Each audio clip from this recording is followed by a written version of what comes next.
Você conhece a ordem da salvação e sabe dizer também quais são as fases que compõem essa ordem?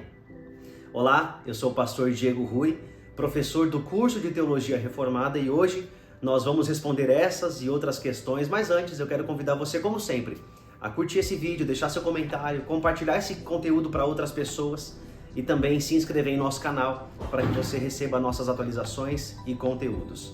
Vamos lá? Para mais uma aula? Vamos juntos!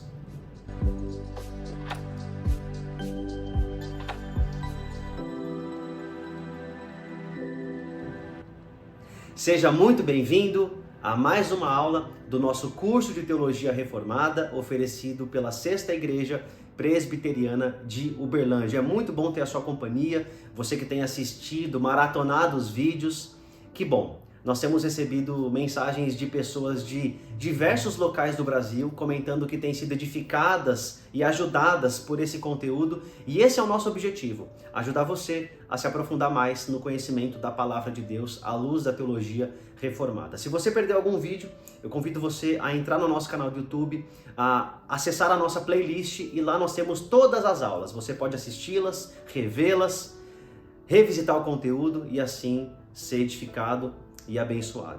Hoje nós estamos começando um novo módulo, o módulo de soteriologia, a doutrina da salvação. E nós estamos aqui em uma progressão lógica. Nós vimos há 2 módulos atrás o módulo de cristologia, a pessoa e a obra do nosso Senhor Jesus e o que ele fez para conquistar a nossa redenção. No último módulo, nós vimos o assunto pneumatologia, a doutrina do Espírito Santo, e vimos como que o Espírito Santo aplica nos eleitos a salvação. E hoje nós veremos de fato essa salvação, quais são as fases dessa salvação e como nós experimentamos a obra do Espírito aplicando em nós a salvação. Nós gastaremos algumas aulas pensando nesse módulo de soteriologia. E nós vamos começar usando uma expressão latina que é usada há já muitos séculos, a expressão Ordo Salutis, que significa a ordem da salvação. Há muito tempo já essa expressão é usada para expressar as fases ou movimentos do Espírito Santo aplicando a obra de redenção que Cristo conquistou em nós. E existem alguns textos que dão para nós a ideia de fases, de etapas que acontecem na salvação de um pecador. Por exemplo, o texto de Atos 26, versos 26 a 28 diz assim: Agora, levante-se, fique em pé. Eu lhe apareci para constituí-lo servo e testemunha do que você viu a meu respeito e do que lhe mostrarei. Eu o livrarei do seu próprio povo e dos gentios, aos quais eu o envio para abrir-lhe os olhos e convertê-los das trevas para a luz e do poder de Satanás para Deus, a fim de que recebam o perdão dos pecados e herança entre os que são santificados pela fé em mim. Aqui o Senhor Jesus está vocacionando Paulo. Na verdade, Paulo está contando o que aconteceu na sua vocação lá na estrada ao caminho de Damasco. E aqui nessa fala de Jesus, nós temos algumas etapas, alguns movimentos que acontecem. Por exemplo, Jesus cita de abrir-lhes os olhos. E isso nada mais é do que daquilo que nós chamamos de regeneração. Depois Jesus fala de convertê-los das trevas para a luz, conversão. Depois Jesus fala de receber o perdão dos pecados, e nós chamamos isso de justificação. Depois ele fala da herança, e aqui traz a ideia de adoção. E por fim, daqueles que são santificados, o que nós chamamos teologicamente de santificação. Um outro texto que talvez é o mais famoso nessa ideia de etapas ou fases na salvação é Romanos 8, 29 a 30, que diz assim: Pois aqueles que de antemão conheceu, também os predestinou para serem conformes à imagem do seu Filho, a fim de que ele seja o primogênito entre muitos irmãos. E aos que predestinou, também chamou. E aos que chamou, também justificou. E aos que justificou, também glorificou. Percebem aqui as fases?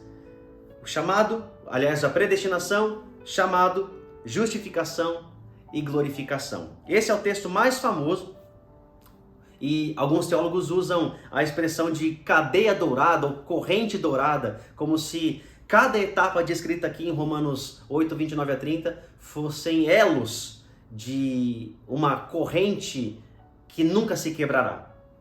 O teólogo Louis Berkhof, explicando essa ideia de Ordo Salutis, diz assim: a Ordo Salutis descreve o processo pelo qual a obra de salvação realizada em Cristo é concretizada subjetivamente nos corações e vidas dos pecadores.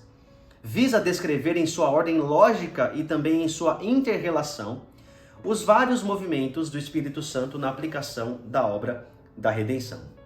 Agora é importante nós entendermos que quando nós pensamos nessas etapas, fases ou movimentos, nós não estamos querendo dizer que há uma ordem temporal, uma ordem cronológica. A ideia é mais expressar uma ordem lógica de coisas, de etapas que a Bíblia descreve que acontecem na salvação de um pecador. É claro que alguns estágios podem ser apontados como acontecendo no tempo, ou fora do tempo, melhor dizendo. Por exemplo, a eleição, a predestinação que acontecem antes da fundação do mundo, ou a glorificação que acontecerá na consumação de todas as coisas, mas fora disso, a ideia é pensar numa ordem lógica e não cronológica. Como diz o teólogo Anthony Huckman, devemos pensar não numa ordem de salvação com sucessivos passos ou estágios, mas antes, numa só obra maravilhosa da graça de Deus, um caminho de salvação, dentro do qual distinguimos diversos aspectos.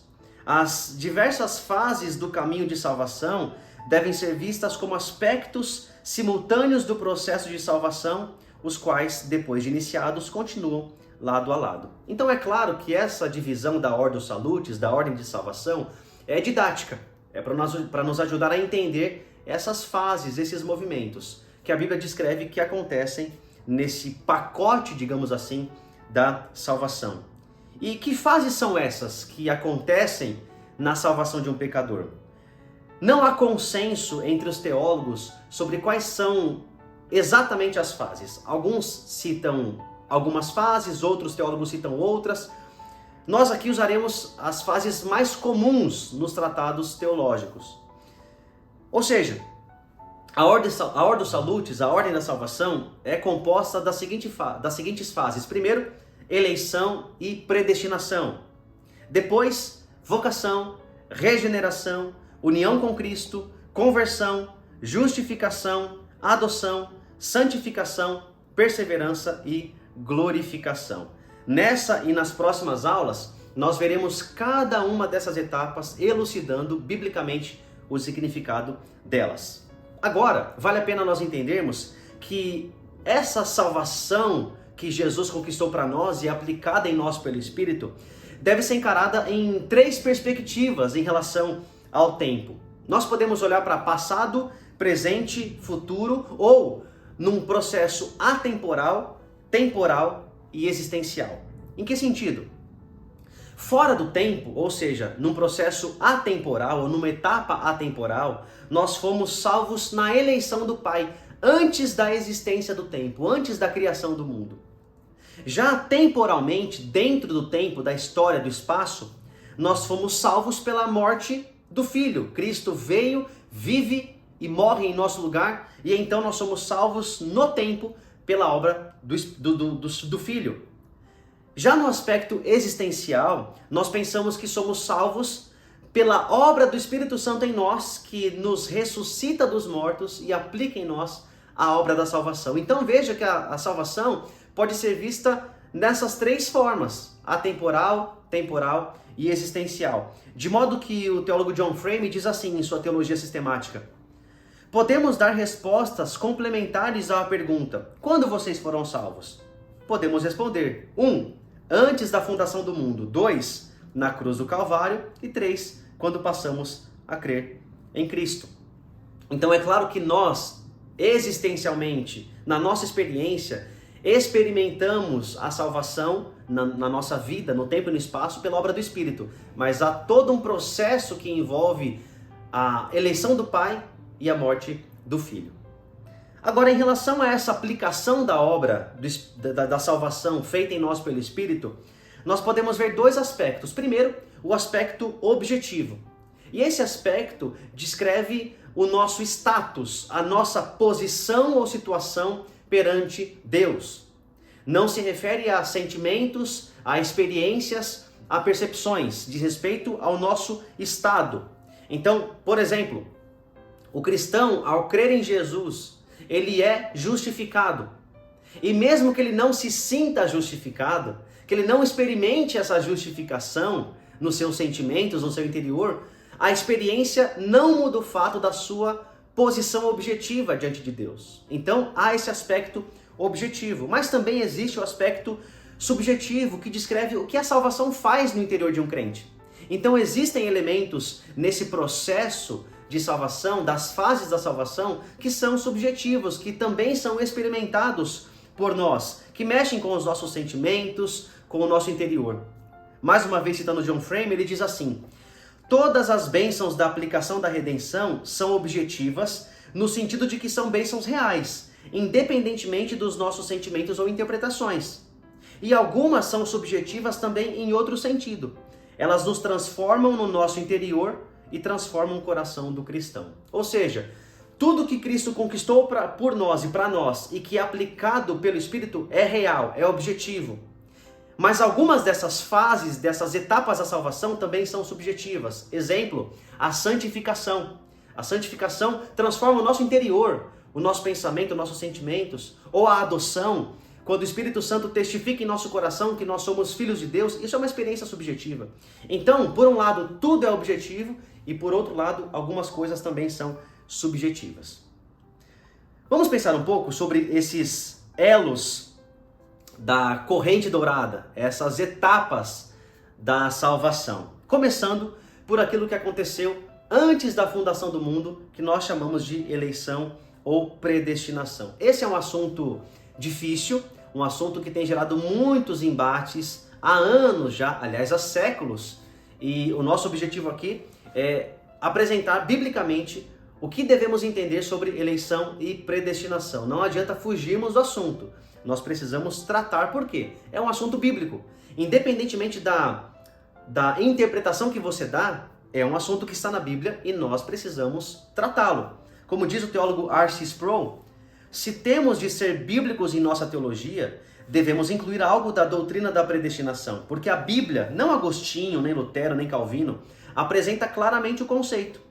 Não há nada na doutrina da predestinação ensinada por Calvino que não esteve primeiramente em Lutero, e não há nada na doutrina da predestinação ensinada por Lutero que não esteve primeiramente em Agostinho. E acho que é seguro dizer que não há nada na doutrina da predestinação ensinada por Agostinho que não esteve primeiramente nos ensinos de Paulo. Esta doutrina tem suas raízes não em teólogos da igreja, mas na Bíblia, que a apresenta explicitamente. E de fato, a Bíblia apresenta para nós de modo muito claro esse ensino acerca da predestinação. Nós lemos aqui Romanos 8, 29 e 30, que diz que Deus predestinou algumas pessoas para que elas sejam parecidas com Jesus, para que elas sejam a imagem do Filho. Nós temos também outros textos, por exemplo, Efésios 1, 3 a 6, que diz assim: bendito seja o Deus e Pai de nosso Senhor Jesus Cristo, que nos abençoou com todas as bênçãos espirituais nas regiões celestiais em Cristo, porque Deus nos escolheu nele antes da criação do mundo, para sermos santos e irrepreensíveis em sua presença. Em amor nos predestinou para sermos adotados como filhos, por meio de Jesus Cristo, conforme o bom propósito da sua vontade, para o louvor da sua gloriosa graça, a qual nos deu gratuitamente no amado. Fomos escolhidos antes da fundação do mundo e predestinados para sermos adotados. Outro texto, 2 Tessalonicenses 2,13, mas nós devemos sempre dar graças a Deus por vocês, irmãos amados pelo Senhor. Porque desde o princípio Deus os escolheu para serem salvos, mediante a obra santificadora do Espírito e a fé na verdade. Outro texto, Atos 13:48. Ouvindo isso, os gentios alegraram-se e bendisseram a palavra do Senhor e creram todos os que haviam sido designados para a vida eterna. E talvez o texto mais famoso que trata esse assunto, Romanos 9, 11 a 13. Todavia, antes que os gênios nascessem ou fizessem qualquer coisa boa ou má, a fim de que o propósito de Deus conforme a eleição permanecesse, não por obras, mas por aquele que chama, foi dito a ela: o mais velho servirá ao mais novo. como está escrito: amei Jacó, mas rejeitei Esaú. Então, biblicamente, não dá para fugir do assunto eleição ou predestinação. Mas por que nós usamos esses dois termos, eleição e predestinação? Eles não significam a mesma coisa? Não necessariamente. Quando falamos eleição, nós estamos pensando em pessoas. Hoje, quando você vai votar, você elege alguém. Mas você elege alguém para um cargo, para um propósito. E esse propósito é o que nós chamamos de predestinação. Deus escolhe algumas pessoas para um propósito, para uma predestinação. Então esses dois termos, eles são intercambiáveis, mas com significados ligeiramente diferentes. A Confissão de Fé de Westminster resume essa doutrina da seguinte forma, lá no capítulo 3, item 5. Segundo o seu eterno e imutável propósito, e segundo o santo conselho e beneplácito de sua vontade, antes que o mundo fosse criado, Deus escolheu em Cristo para a glória eterna os homens que são predestinados para a vida. Para o louvor da sua gloriosa graça, Ele os escolheu de sua mera e livre graça e amor, e não por previsão de fé, ou de boas obras e perseverança nelas, ou de qualquer outra coisa na criatura que a isso o movesse como condição ou causa. Usando palavras mais resumidas, o Packer diz assim: a doutrina bíblica da eleição consiste em que, antes da criação, Deus selecionou da raça humana, antevista como decaída, aqueles a quem ele redimiria, traria fé, justificaria e glorificaria em Jesus Cristo e por meio dele. Então, dando um panorama sobre essa doutrina, a Bíblia diz para nós que a ocasião, o momento da eleição, foi antes da fundação do mundo, como nós lemos aqui em alguns textos. Deus escolhe pessoas antes de criá-las, antes de criar o universo. Ele escolhe pessoas já sabendo que seriam pecadoras e que cairiam. Deus escolhe e decide amá-las e salvá-las. E esse é o grande motivo, o amor de Deus. Deus escolhe pessoas para a salvação pelo simples motivo de amá-las, de escolher amá-las. Nada nas pessoas motivou a Deus a salvá-las. Aliás, em nós só existe motivo para nossa condenação. Então não há nada, nenhuma outra base, nenhum outro fundamento para nossa eleição que não seja o amor de Deus. E qual é o objetivo? Não é só a nossa salvação, não é só sermos retirados da condenação eterna. Nós lemos em Romanos 8 que o grande objetivo é a transformação de um povo, para que esse povo seja semelhante, parecido com o Senhor Jesus. Um povo que ama a Deus sobre todas as coisas, um povo que adora a Deus, um povo que é sal, que é luz, um povo que anuncia as grandezas de Deus, um povo que é diferente, um povo que é marcado pela glória, pela graça e pela misericórdia de Deus. Então, quando aconteceu a eleição? Antes da fundação do mundo. Por que Deus elege pessoas? Porque Ele é amoroso. E qual é o objetivo dessa eleição? Ter um povo que é parecido com o Senhor Jesus. E é claro que nisso tudo está englobado. A salvação, a regeneração, a justificação e assim por diante. Agora, como é que a Bíblia apresenta para nós essa doutrina? Será que a Bíblia apresenta para nós como algo que deve ser beligerante? Algo que deve ser motivo de briga, de discussão? Algo que deve ser motivo para medo, para preocupação? Não. Sempre que a Bíblia apresenta a predestinação e a eleição, ela apresenta como motivo primeiro de consolação, de conforto. Nós fomos predestinados por Deus. Nós fomos amados por Deus antes que nós fizéssemos qualquer coisa boa ou ruim. Sendo assim, a base do amor de Deus por nós não é nós mesmos, é Ele. E então essa base é firme, é sólida. Se dependesse de nós, nós perderíamos o amor de Deus. Mas a base do amor de Deus por nós é Ele mesmo. Então é um motivo de consolação sabermos que nada nos separará do amor de Deus. Nós estamos seguros nas mãos do Supremo Pastor e Ele mesmo disse: ninguém arrebatará as minhas ovelhas das minhas mãos. Então é motivo de consolação sabermos que o nosso Pai nos ama e fará com que todas as coisas cooperem para o nosso bem. É essa doutrina da predestinação que leva Paulo, no final do capítulo 8, a adorar a Deus celebrando o amor dele, dizendo que nada nos separará do amor de Deus que está em Cristo Jesus, nosso Senhor. Nem mesmo as situações mais difíceis, até mesmo as mais difíceis, são usadas por Deus para o nosso benefício. Então veja que essa doutrina traz consolação, mas também motiva a adoração. Porque Deus nos escolhe baseado no seu amor e por isso nós podemos adorá-lo. Se Ele nos escolhesse baseado em alguma coisa que nós fizéssemos, nós teríamos algum tipo de participação, mas aqui não. Nós podemos adorá-lo pela sua graça, pela sua misericórdia, porque Ele nos escolheu para nos amar, para nos salvar às custas do seu próprio Filho.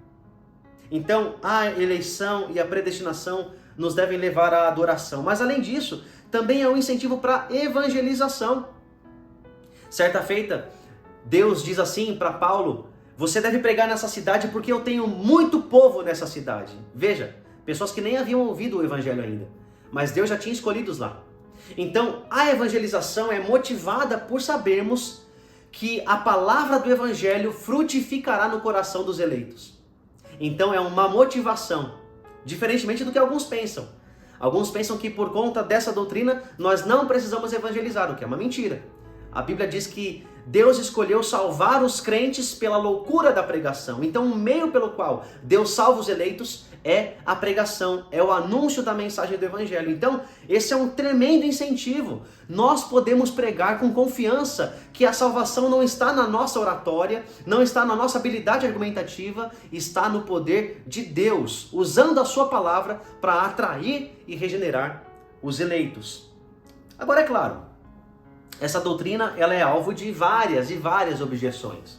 Nós temos muitas alas dentro do cristianismo que rejeitam essa doutrina ou que apresentam dificuldades ou objeções. Eu quero citar aqui algumas poucas objeções que normalmente ouvimos em relação a essa doutrina.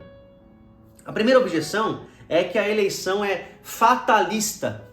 Ou seja, por fatalismo, nós queremos dizer aquelas escolhas e decisões humanas que no final das contas não fazem diferença nenhuma. Já que tudo está determinado, a escolha do ser humano não faz diferença. E não é assim que a Bíblia apresenta as escolhas do ser humano. Tudo está dentro do decreto de Deus, como já falamos em outra aula, mas as nossas escolhas sim fazem diferença. Elas afetam o rumo dos acontecimentos dentro da nossa experiência temporal. Exemplo, a rejeição do evangelho não é colocada na conta de Deus, é colocada na conta do ser humano. Então, pensar que a eleição é fatalista é descrevê-la de um modo que a Bíblia não descreve. Outra coisa, alguns dizem que a eleição é mecanicista, que o ser humano então parece um tipo de robô que só faz aquilo que foi determinado a fazer. E novamente, não é assim que a Bíblia apresenta o ser humano. A Bíblia apresenta o ser humano como um ser volitivo, que tem capacidade de tomar decisões voluntárias. Então, dizer que a eleição é mecanicista e trata o ser humano como um robô é ir além do que a Bíblia fala acerca do ser humano. Nós já falamos em outras aulas que as duas verdades, da soberania de Deus e da responsabilidade humana, andam juntas, ainda que nós não consigamos entender a relação entre elas. Mas a Bíblia não descreve a dinâmica do ser humano como sendo uma dinâmica robótica, mecânica. Não é assim. Outra objeção é dizer que a eleição, na verdade, se baseia na presciência, no conhecimento prévio que Deus teria da nossa fé. Ou seja, antes da fundação do mundo, Deus olhou pelos corredores da história e viu quem creria. E ao ver quem creria em Jesus, Deus então escolhe essas pessoas sabendo que elas creriam. Isso parece resolver para algumas pessoas, mas esse é um erro. Porque Deus não olha a nossa fé e nos escolhe baseado na nossa fé. Nós vimos aqui em Romanos 8, 29 e 30, que Deus conheceu algumas pessoas. E essa expressão conhecer, o verbo aqui é o prognosco, que é o correlato do verbo hebraico yada. Esse conhecimento não é simplesmente ter a informação que essas pessoas existem, porque Deus obviamente conhece todo mundo. Esse conhecimento aqui indica um relacionamento íntimo, pessoal. Exemplo, nós temos diversos casos tanto no Antigo quanto no Novo Testamento, dizendo que o marido conheceu a sua esposa. E a ideia aqui não é dizer que o marido conheceu naquele exato momento a esposa. Não, indica relacionamento muitas vezes até sexual. Esse relacionamento íntimo entre marido e mulher. Esse verbo aqui, ele indica um conhecimento não de algo a nosso respeito, não de algo que faríamos, mas um conhecimento íntimo de Deus escolhendo nos conhecer como sua família, como seu povo, nos amando. Outra coisa, esse verbo, como eu disse, não expressa algo sobre a pessoa, mas a própria pessoa. Deus conhece pessoas, Deus não conhece a fé dessas pessoas. O verbo grego não expressa isso. Outra coisa, veja que esse conhecimento aqui é seletivo, não é geral. Esse conhecimento aqui diz respeito àqueles que estão dentro desse processo. Aqueles que Deus conhece, Ele predestina, Ele justifica, Ele glorifica e assim por diante. Então esse conhecimento não é geral, ele é seletivo, ele é para algumas pessoas. E por fim, pensarmos que a nossa eleição se baseia na presciência da fé, é, no final das contas, dizer que a nossa fé é um tipo de obra meritória que é causa, ou uma das causas, da nossa salvação. E nós sabemos que a Bíblia não apresenta a nossa salvação como sendo baseada em nada daquilo que nós podemos fazer. A base da salvação e da eleição, como dissemos, é a graça e o amor de Deus. Deus não escolhe pessoas porque elas fizeram alguma coisa. A fé não é uma obra que nós fazemos. A fé também é dom de Deus, como diz Efésios 2. Outra objeção que é citada muitas vezes: a eleição indica que os incrédulos nunca tiveram de verdade a chance de crer. Eles nunca tiveram a mesma chance. E aqui nós temos também mais um erro. Porque a palavra de Deus é clara em dizer que Deus deseja que todos sejam salvos e todos ouçam a verdade do Evangelho. E Ele ordena que nós preguemos para todas as pessoas. Aqui, essa afirmação, ao dizer que os incrédulos nunca tiveram a chance de crer, é colocar no final das contas a responsabilidade da reprovação em Deus e não nas pessoas. E não é assim que o Evangelho funciona, não é assim que a Bíblia apresenta. As pessoas têm a chance de crer, as pessoas têm até mesmo a revelação geral de Deus, mesmo aquelas que não ouviram o Evangelho, elas têm um conhecimento inato de Deus, mas por conta do seu pecado elas rejeitam esse conhecimento de Deus. Então essa afirmação não se fundamenta, não se sustenta. E por fim, talvez a mais famosa, é dizer que a eleição é injusta. É injusto Deus salvar uns e não salvar outros.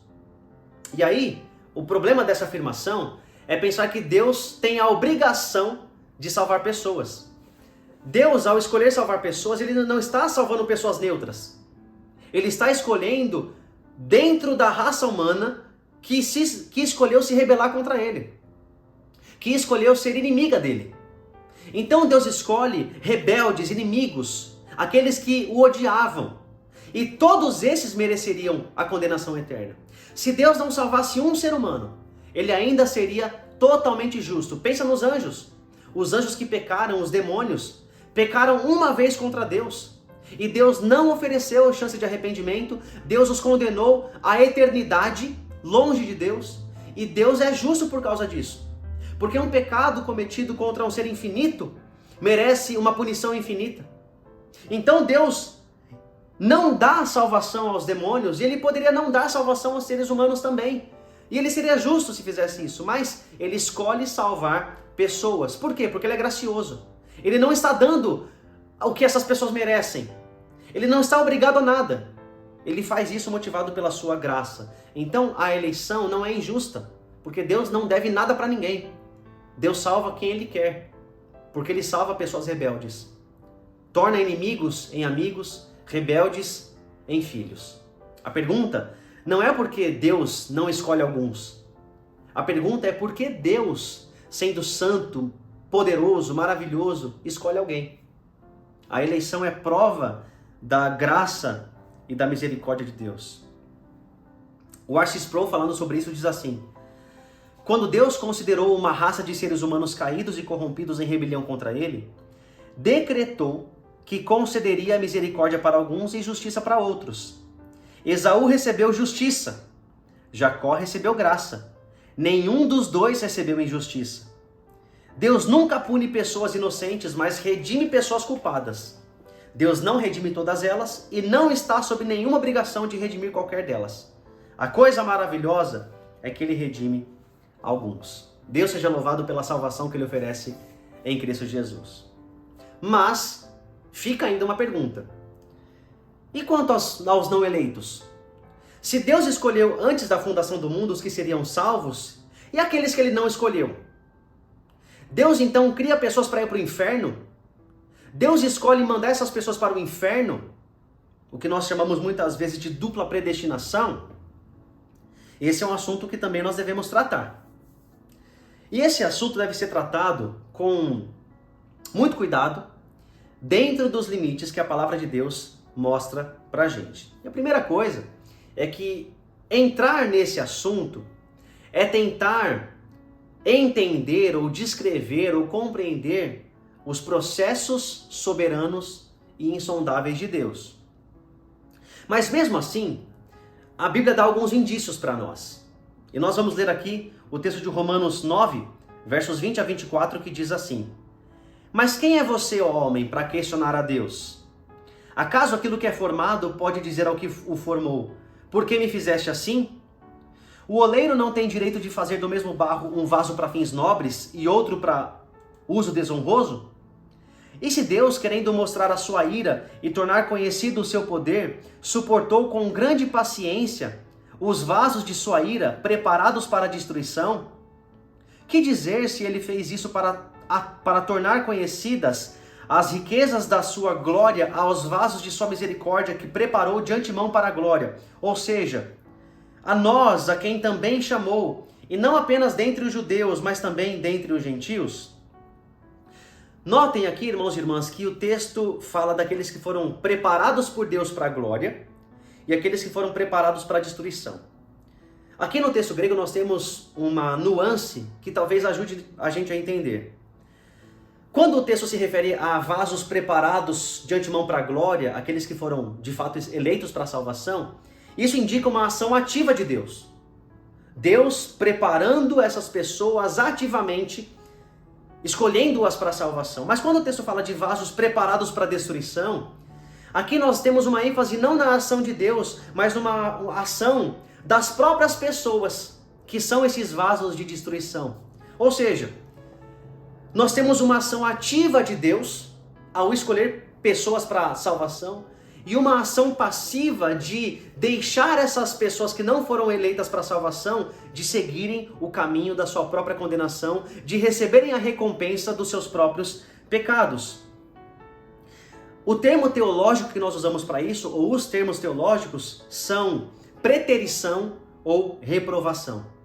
Deus pretere algumas pessoas, ou seja, ele escolhe algumas ativamente para a salvação e outras ele pretere. Ele deixa essas pessoas de lado a fim de que elas recebam a justiça. Então note que a base da eleição é a graça, é o amor. Deus ativamente escolhe amar essas pessoas. Aquelas que não serão salvas têm como base a justiça de Deus. Deus derrama sua justiça sobre essas pessoas, de modo que a causa da condenação dessas pessoas é sempre colocada, biblicamente, nos seus pecados, nos pecadores. Não é colocada a causa da condenação em Deus.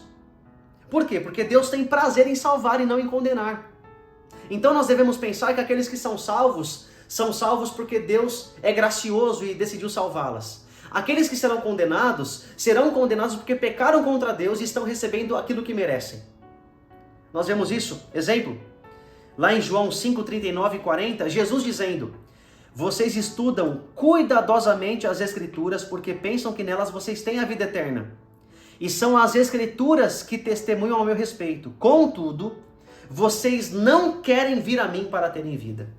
Percebe aqui? Jesus coloca a culpa da condenação, a responsabilidade, não nas costas de Deus. Coloca na conta dos seres humanos. E é assim que a Bíblia apresenta. A Bíblia apresenta a condenação como sendo o resultado do caminho que o ser humano segue sem a intervenção de Deus, que seria o caminho de todos nós, se Deus não escolhesse alguns. Em relação ao prazer que Deus tem em salvar e não em condenar, veja, por exemplo, Ezequiel 33:11, que diz assim: diga-lhes, juro pela minha vida, a palavra do soberano Senhor, que não tenho prazer na morte dos ímpios, antes tenho prazer em que eles se desviem dos seus caminhos e vivam. Voltem-se dos seus maus caminhos. Por que o seu povo haveria de morrer, ó nação de Israel? Deus não tem prazer na condenação, Deus tem prazer na salvação. É claro que Deus será glorificado tanto na salvação de alguns, quanto na condenação de outros. Ele será glorificado na salvação por conta da sua graça, e será glorificado na condenação de outros por conta da sua justiça. E tudo isso está dentro do soberano propósito e decreto de Deus. Mas nós estamos aqui tentando oferecer um panorama, uma estrutura, melhor dizendo, para que a gente entenda essa dinâmica de salvação e de condenação. E novamente, nós estamos aqui entrando em um terreno misterioso, mas a Bíblia coloca a culpa da condenação nos pecadores e a responsabilidade da salvação em Deus. Deus é aquele que salva, e Ele convida todas as pessoas para que se arrependam e creiam no Evangelho. Então eu quero aproveitar esse final de aula para falar com você que está vendo essa aula, se interessa por teologia, mas ainda não entregou sua vida para o Senhor Jesus. Você é chamado hoje para se arrepender dos seus pecados e confiar em Jesus como seu único Salvador e Senhor. Entregue-se a Ele, confie nele, deposite sua confiança nele, e Ele salvará todo aquele que clamar pelo nome dele. Jesus, o nosso grande Salvador, Deus o Pai, aquele que nos elege, o Espírito Santo que aplica em nós essa obra, que o Deus triuno receba toda a glória. Eu espero que você tenha sido edificado nessa aula, que Deus abençoe muito você.